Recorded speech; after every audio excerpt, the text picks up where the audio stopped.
Hello my dear brothers and sisters. Magandang oras sa atin lahat. Ako po ay nagkaroon ng oportunidad na ma-share ang aking testimony at ang aking conversion process. Una sa lahat, bago ko masagot ang apat na katanungan, mayroon muna akong maikikwento. O magkikwento muna ako sa aking talabuhay ng napakaiksi lang naman. Bago ako ma-member ng church, ako ay mayroon isang taos-pusong desire na maglingkod sa Diyos. Lumaki ako isang Katoliko at nasa puso ko na pag naglingkod sa Diyos ay napakasaya at sa pamamagitan ng pagiging taga-alagad ng Diyos, dadalawayan ka ng mga blessings. Ganon din ang iyong pamilya. So sa aming bayan, sa Borongan, Eastern Samar, doon ako lumaki. Doon nakikita ko ang ibang pamilya na ipinapadala ang kanilang anak para magpari. So tumimo sa isip ko na napakasarap magpari dahil una, magiging malapit ka sa Diyos at nakakapagserbi ka sa iyong kapwa. Ganon din, napakasaya dahil ang assurance na makabalik ka, na makapunta ka sa langit ay malaki ang tsansa. Sa madaling salita, nagtanim ako ng desire na magserbi sa Diyos at maghanap sa Kanya nung high school ako. So, even nung elementary ako, ang pamilya namin ay nagkakaroon ng rosary kada hapon. Nag-iikot ng barangay, nagro-rosary kahit maling araw din. Ganon din nung high school, nung nangamuhan ako, ang aking amo ay reliyoso din. Umiikot kami sa bayan, nag-rosary, araw, umuulan, nagro-rosary. So, ibig sabihin, naitanim yan sa aking puso na ako ay meron matibay na relasyon sa Diyos. So, sa madaling salita, sa madaling kwento, napaka-importante ang pagtanim sa puso. Pagtanim ng maganda, desire, dahil in due time, in God's time, pakikinggan yan at tutubo yan, lalo na kung ikukultivate natin ang maayos, aalagaan natin. Sa puntong iyan, dumating din ang punto ng buhay ko na nauuhaw ako sa katotohanan, parang may kulang. So, nag-research ako sa mga religious groups, sa kanilang mga doktrina, through their program sa radio. Pero, na-appreciate ko lahat dahil the way their explanation sa kanilang interpretasyon sa Bible. Pero ganun pa man, may kulang pa rin para sa akin. Dahil inaaral ko ang Biblia, mayroon mga contradiction na marami, na kung saan nangyayari yan, malalaman mo yan kung aaralin mo ang salita ng Diyos. Hindi lang babasahin. So, dumating ang punto na parang uhaw na ako. Parang si Joseph Smith. Nagtatanong din kung ano ba talaga at sino ba talaga ang totoo sa kanila. Pero yun lang yun. Dumating ang panahon na parang nasa puso ko lang yun. So, dito naman punta tayo doon sa 4 na katanungan. Bago ko ituloy, basahin ko ang 4 na katanungan na inibigay ni Brother Gilbert. How did you learn about that church, or how did you meet the missionary? What was your initial reaction about their message? How and when did you find out that their message was true? How do you feel about sharing the gospel? So, yung 4 na katanungan na yon, kung babalikan natin ang aking mga naikwento, mayroon doon na sagot. Kaunti pa lang, pero itutuloy ko. Dumating ang punto na parang gusto ko magpare, pero sa kadahilan ng walang kakayanan, dumating din ang punto na nakakatawa, pero sabi ko tataya ako ng loto. Tumataya ako ng loto noon. Para sabi ko pag nanalo, ang kinikwenta ko, ang portion na 50% ipaparepair ko sa church namin, doon sa Catholic Church. Tapos yung iba for sharing the blessings. Kasi naisip ko, pag ginawa ko yan, mas lalong lalapit ako sa Diyos.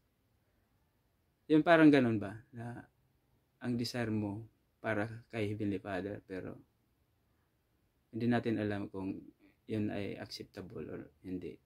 Ang alam natin ay maganda ang may dudulot. So, dito sa number 1 na katanungan, paano ko na-meet yung mga missionary? Yung time na yon, nag-search talaga ako ng mga programa na nakikinig, iba-ibang religious.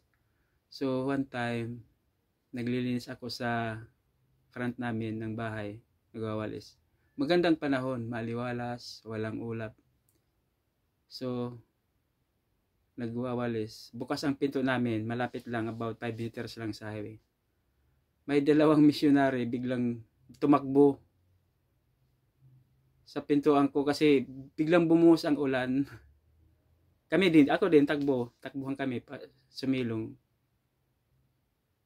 So, doon na kami sa loob kasi umulan eh. Sabi ng 2 missionary, na alala ko si Brother Turalba at saka si Elder Turalba at saka Elder De La Peña. Brother, may magandang mensahe kami sa inyo. Oh, accept ko kaagad. Kasi yun naman talaga, nag-search ako ng iba-ibang religious. Yun, ibinugad sa akin yung pinto ng about Prophet Joseph Smith, first vision, at saka the restoration of the gospel. Yun, about apostasy, dahil nga nagkaroon ng apostasy, pipinanumbalik sa pamamagitan kay Prophet Joseph Smith. At yun, bali, marami ang naikwento nila na kamangha-mangha sa paningin ko at sa panlasa ng puso ko. Na kung saan ang uhaw na puso ko at kaluluwa ay parang nabusog dahil doon sa restored gospel at saka restored authority, priesthood, at mayroon living prophet dahil binasa nila doon sa Bible na ang Diyos ay hindi nagbabago simula noon, ngayon at magpakailanman. So kung hindi siya nagbabago, nagsasalita siya kasi noong unang panahon nakikipag-communicate siya sa kanyang pinili na tao. At saka pumipili siya ng tao na representative, yung prophet. So totoo nga, hindi nagbabago. So totoo na mayroon tayong prophet today. Dito lang sa True Church na mayroon, the Church of Jesus Christ of Latter-day Saints. So marami pang naikwento about sa Restored Gospel, about the Book of Mormon. Napakasaya ko noon dahil parang nabusog ang kaluluwa ko. Wow. So sa number 2, what was your initial reaction about their message? So nabanggit ko na nabusog ang kaluluwa ko, ang spirit ko na uhaw dahil mahabang panahon ay nagsasaliksik ako ng katotohanan na kung sino ba sa kanila ang nagpahahayag ng totoo.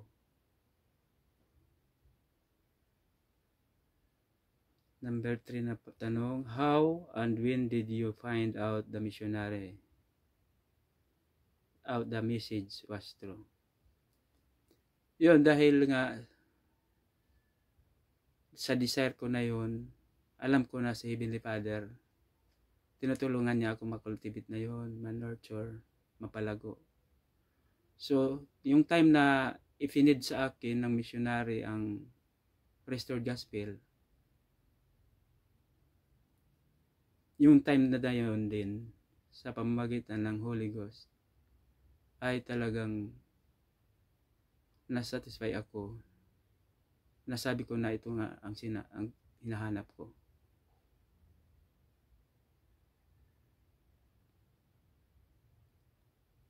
Number 4 na tanong, how do you feel about sharing the gospel? I'm so happy and so grateful na mayroon missionary work. Dahil sa kanilang effort, marami ang mga nawawalang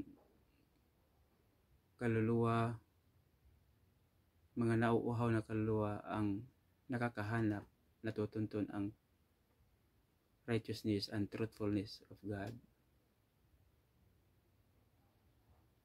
So, yun, simula nung nagpasyal ang missionary sa akin, sumunod binigyan ako ng lessons at saka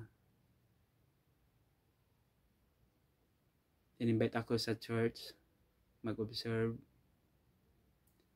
But before ako magpunta sa church, may mga talagang temptation na hinahatak ako, parang nahihiya ako umintra sa gitnang Mormon church kasi yun nga hindi sanay at saka ano na yan siguro ni Satan na ma-discourage ako. Even nung na-enter na ako sa church, may makikita kang madidisappoint ka, pero hindi naman yun ang pakay ko. Ang pakay ko ay isa rin akong sugatan, isa rin akong pasyente. Isa lang ang doktor natin, si Jesus Christ. Pare-parehas tayo may sakit. Pare-parehas tayo may utang. Pare-parehas tayo ay manglilimos. Kundi ang ating Diyos Ama at si Jesus Christ only ang ating pakay. At yun, simula nung binigyan ako ng assignment ng mga missionary, nabasahin ang Book of Mormon kung ito ay totoo. Siguro, masasabi ko, yun ang pinaka the best na experience na naramdaman ko. Kahit madaling araw, gumigising ako para ituloy ang pagbabasa ng Book of Mormon, ginigising ako ng excitement at amusement. Kasi bagong panlasa, napakasarap ang pakiramdam. So, yung missionary nagsisit ng pagbisita uli. Parang ang tagal, sabi niya, after 2 days, babalik sila. Pero parang gusto ko kada araw nandyan sila sa akin. Parang ganun ba? Tapos, nung start na ako mag-observe sa church, nung nadama ko ang Holy Spirit na ito na talaga ang true Church of Christ. Ang 7 days na every Sunday na sacrament meeting ay napakatagal sa akin. Gusto ko lagi-lagi, gusto ko araw-araw mag-attend ng sacrament. Ibig sabihin, napakalakas ng espiritu, ng patutuo. So, I am so much grateful na inakay ako ni Heavenly Father sa kanyang fold. Isa ako doon sa nawawala. Salamat na hanap ko ang 99. Ako ang isa doon na nahiwalay, na nawawala. Salamat sa mga missionary na inakay ako, hinanap ako. Naway ito ay maging inspirasyon, maging isang